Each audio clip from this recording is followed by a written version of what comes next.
There are no set models for community theatre, but there are some elements which are common.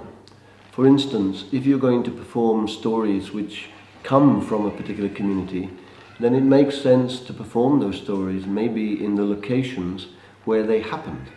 So if there was, as in one of my plays, an incident where a policeman was apprehended a man who was defacing a war memorial, then we did it at the war memorial, and we had a policeman arrive on his bicycle and tackle the man who was defacing the war memorial.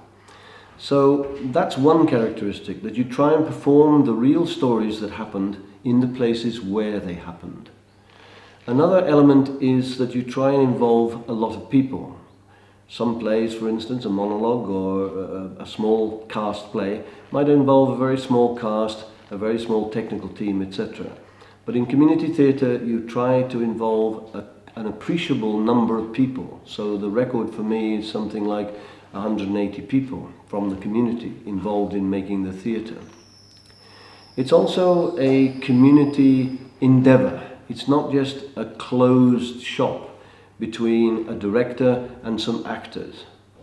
People become deeply involved on a number of fronts: transport, catering, lighting, sound, filmmaking.